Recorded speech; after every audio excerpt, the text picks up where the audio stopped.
Another guitar-like object on the bench, and looks can be deceiving.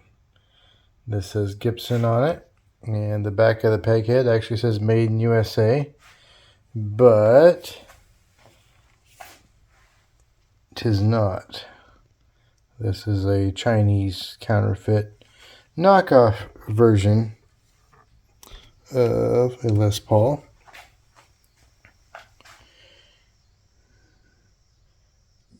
Yeah. Certain countries are very, let's just say they don't have much in the way of ethics about these things. But we're going to at least try to make the guitar play as good as we possibly can. There was a complaint from the owner about, I mean, this is obviously not the original nut. It's not a bad nut. It does look kind of odd on there, and it's a little bit oversized. It hasn't been trimmed down, nor has the string slots been adjusted. There was another question about the pickup heights, but we'll sort all of that out after we get some strings on and some proper action dialed in. We're also going to check electronics and things like that. So let me get set up here and stand by. All right, so at least we can plug this thing in and see if it makes sounds. Because the customer was clever enough to put some strings on it. However, I prefer, if you have an old guitar and you want to bring it in for service, if there's any strings, even if it's only 5 strings, just leave them on there, because that's what we're going to use just to check that the truss rod works, things like that. So you don't save yourself any money, and you don't really help us out by taking the strings off, because we're going to have to source a couple strings at least to go on there, usually a whole pack, just so we can actually get it under proper tension and then evaluate everything. So you may end up buying 2 sets of strings, because the way these tuners are, once the set is put on there, it's difficult, especially with the high strings, to take them off, do all the work, and then put them back on with any possibility that they're going to last a good amount of time. So anyway, we're going to see if it makes sound. Got everything up here, set to the treble position, which would be the bridge. Nothing out of there. The middle position should be both. Good. Rhythm section should be the neck, and nothing else. That's all good. Step 2 is we're going to test the truss rod, and 2 strings probably aren't going to be enough to test that. I'll dig in my scraps. Maybe I have a couple extra strings we can throw on there. Stand by. One dead giveaway that this is not a Gibson. There is no brass nut in there. In fact, I can just barely make out a truss rod deep within the yep, 4mm. Definitely foreign made. Alright, I'm going to make an adjustment. Stand by. Okay, I had to turn this several turns to actually get any kind of relief into this at all. So yeah, it almost feels like this is a single action truss rod, but I don't really see. Okay, after further investigation, it is a dual action truss rod. There is almost a full turn though before it actually engages and goes the other direction. I have it back to where I want it, and we're at, it's about 0.8 of an inch relief. And now I'm going to check string height. Okay, there's no capo on the first fret now. And I want to tip it onto its side. I mean, I do this in the playing position normally, but for filming purposes, And we're about a little proud of 6/64 on the bass and right at 6/64 on the treble. So we can lower the strings at the bridge.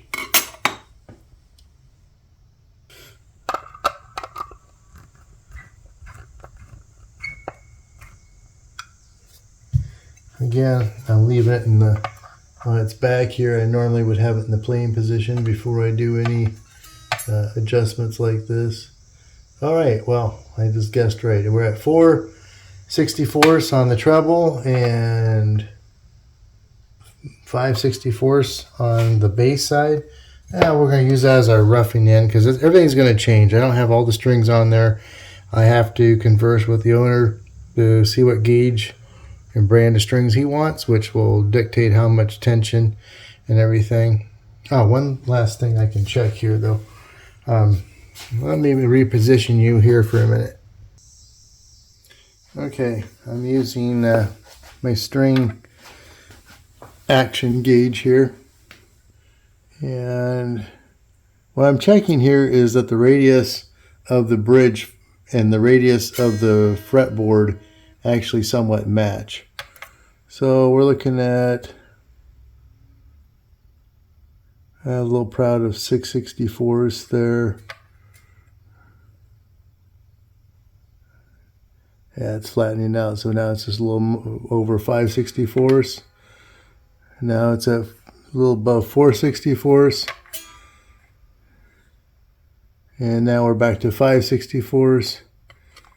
And yeah, we're just a little above 4/64. So it flattens out in the middle.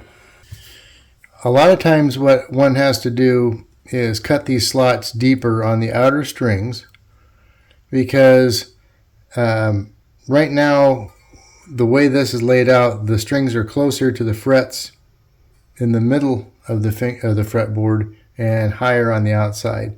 So the bridge radius does not match the fingerboard radius.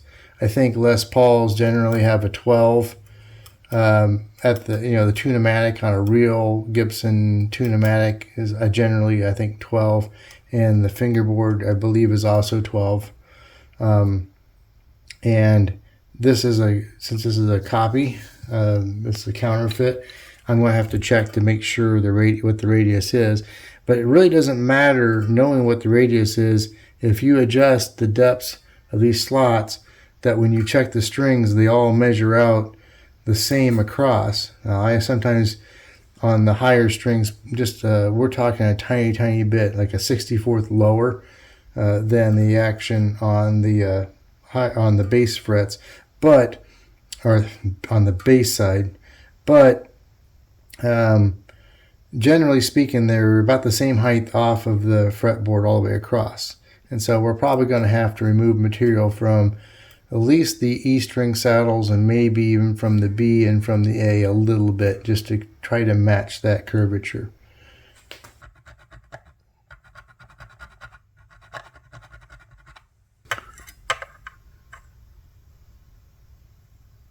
All right, so far so good. I just got to do 5 more now. And it seems flatter than 12 to me. So I got it in 1. It's an actual, it's 16. And the radius back here looks to be 16. So I think we're good with that. We'll recheck and adjust for height. Again, all of these adjustments are done with the instrument in the playing position, which means tilted on its side, not on the back like this. I'm just roughing this in. I'm going to have to recheck everything and do it all properly later on. Okay, I've got a rough setup completed. I've played on every single fret on the guitar, on all the strings. I mean, granted, I only have 5 strings here, but everything played pretty clean. I'm going to get the rocker out and check for high frets or anything like that, but I didn't detect any. And oh, there's some tool marks and things. These could use a little bit of a polish, but there's really not any sharp ends. I'll give them a polish though during the cleanup process. And I'm going to get some proper strings on here, and I'll be back with an update. Well, upon taking the strings off, the nut fell out. There was a piece of shim material underneath it, and the nut was just sitting there, and the string tension is what was holding it on. The unfortunate thing is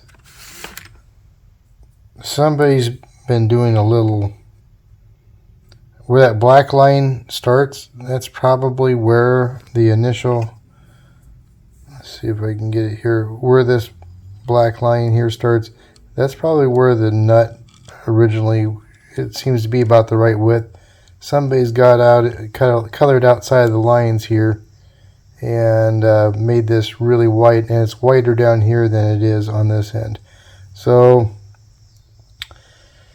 I'm not sure what to do about that, because anything I do, if I make a obnoxiously wide nut, I think that would look kind of goofy, but maybe that's what the customer wants me to do to cover this up. I'm going to have to contact him and ask what he would like me to do on that. Okay, I'm back on this Gibson copy here, and since there's a large gap between where the nut goes and where somebody's filed this out and not super even, I've used some copper tape, as it's the best seal tape that I can find here that will make a nice good tight seal that won't be destroyed by super glue. And I'm going to try to use some glue boost right through here, just to kind of build that up a little bit and see if I can't make that look a little bit better, a little bit tighter. I am going to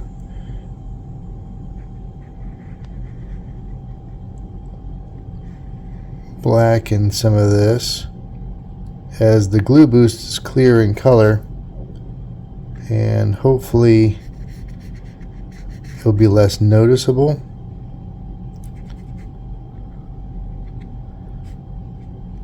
And since it is clear in color, I'm going to leave this binding, as you can see down here where they've cut into the binding. I'm going to leave that so that when the clear glue boost goes in there, it'll be less noticeable. I don't want to color that black, because I think it would look odd if the binding stopped, you know, 1/8 of an inch away from the nut.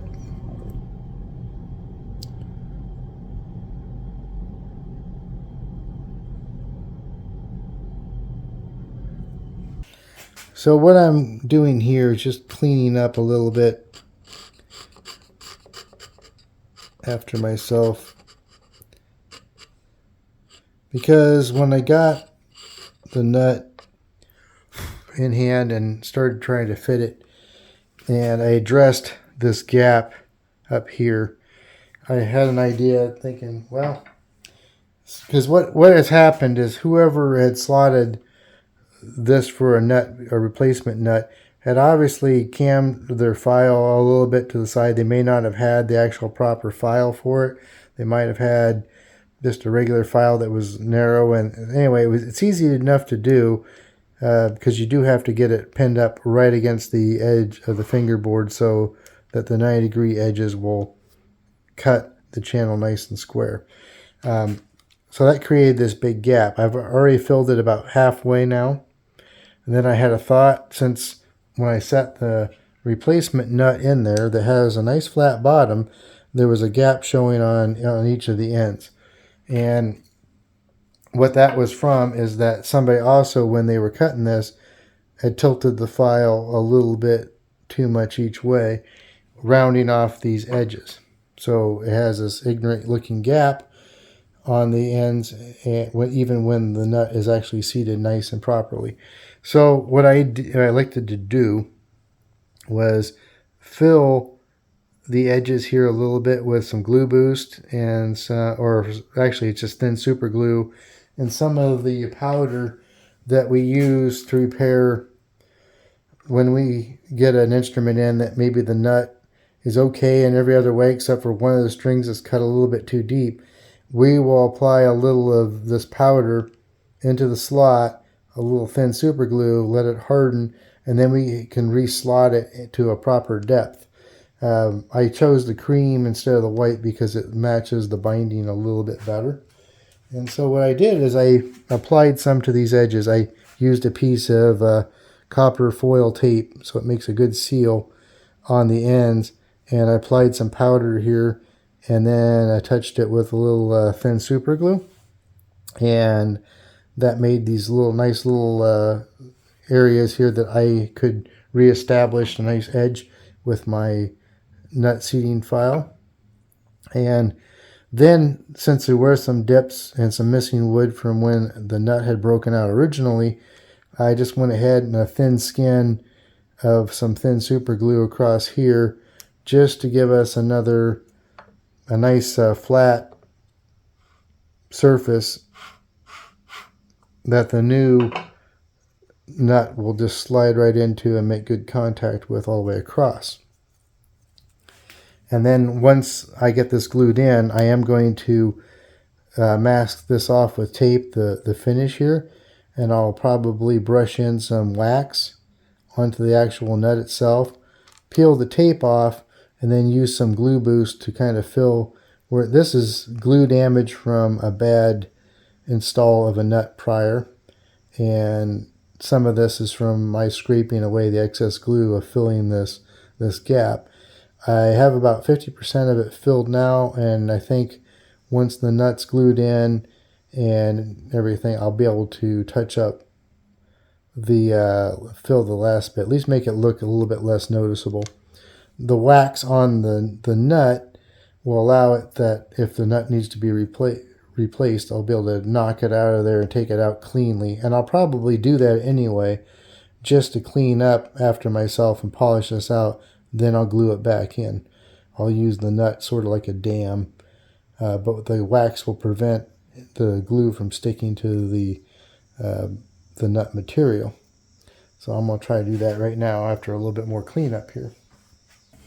Okay, a little denatured alcohol. I'm just going to use a little bit of my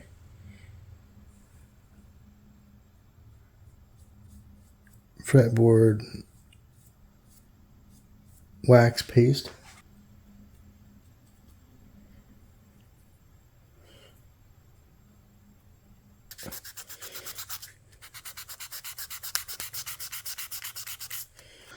I've been wet sanding it here.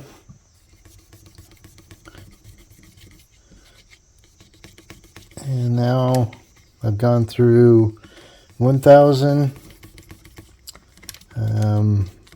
2500 grit. And now this is 6000 micro mesh. There was this huge gap across here in front of the nut, and it was due to some file work that was a little bit sloppy. Now I have reestablished a nice channel for the nut to ride in. I've got these corners patched up where they were rolled off a little bit. And now I've aged the nut with a little yellow Sharpie, and then I rub it all off as much as I can so that it kind of somewhat blends in with the rest of the instrument. And so now I am ready to glue that into place. I'm just going to use a couple little drops of CA glue up against the edge of the fingerboard there, because the end grains don't really hold glue very well.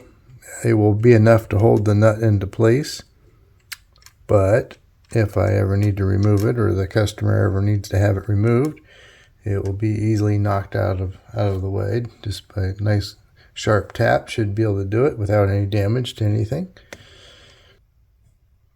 Okay, a couple things to note. I can determine that the neck is straight. There is a little fall away right here, which is actually normal. And while I was checking that, I found a spongy fret So let me reposition the camera here so I can demonstrate what a spongy fret is, and I'll show you what I do to fix that.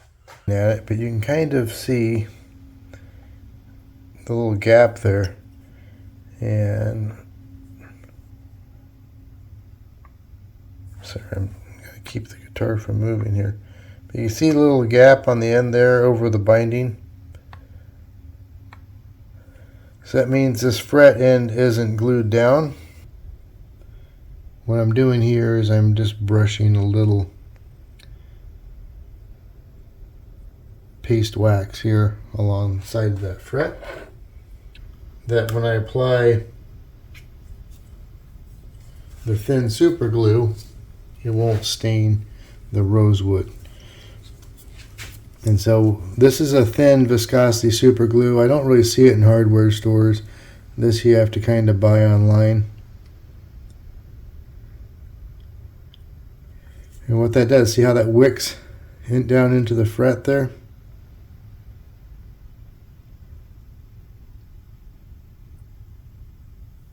Just kind of disappears underneath. And then I have a little accelerator here. So what I'm going to do is hold that fret down and apply a little of this accelerator so that it freezes that fret down and in place.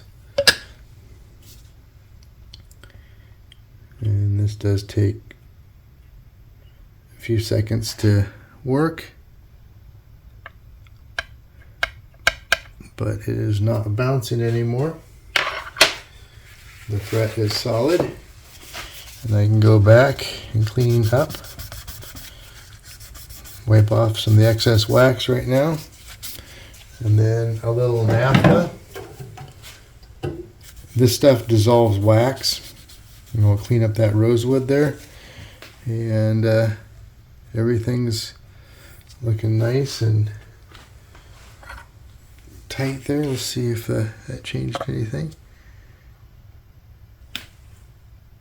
Okay, so that fret is a little bit low now, but we'd rather have it stable than bouncing around. So what I am going to be doing is dressing the tops of these frets and recrowning.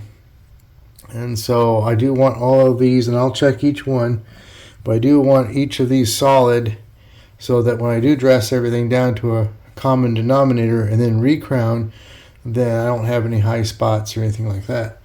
So I'm going to get to that right now.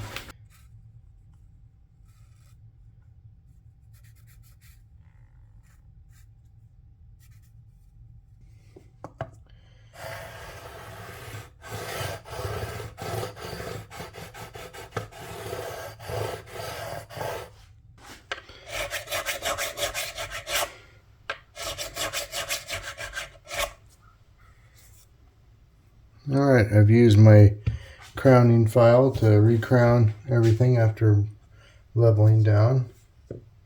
And now I'm going to start shaping and polishing these frets. I start by using my safe edge file to start rounding off some of these sharp edges.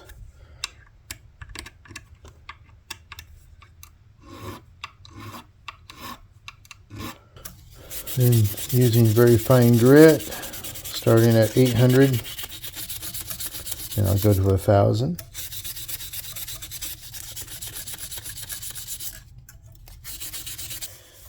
So I apply a little Music Nomad fretboard oil to the fingerboard when I get to the 1000 grit, because I use 1000 grit just to polish and clean up a fingerboard that hasn't been done before. This makes the fingerboards feel smooth and hides any imperfections or any wear and tear. Then I hit the frets with a 1000 grit sanding eraser, fret erasers, I think is what they're called.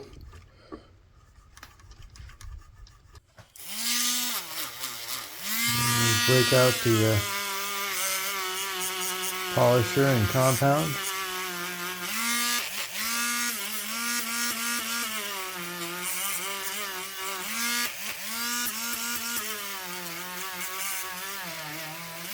I'll clean it up here a bit, and then I'm going to get some 10s and string her up.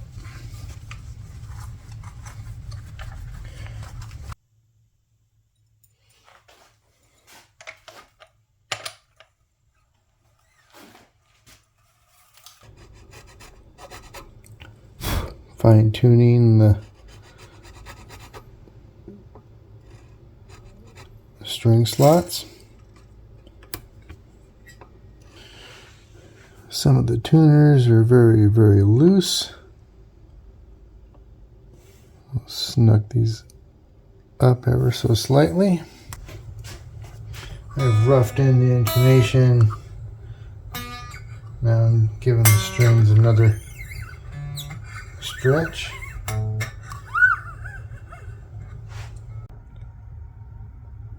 Okay, everything is checked out. Everything's been sorted. I'm happy with the results. It's actually a rather nice guitar for being, you know, not a proper Gibson, and everything. I would love to have the cover. I think the client still has the cover. I don't have it, but that would certainly look better on there. Electronics have all been cleaned and tested. Intonation set. Everything seems to be holding nice. The finish looks good. It's actually a rather nice guitar. I'm kind of somewhat impressed.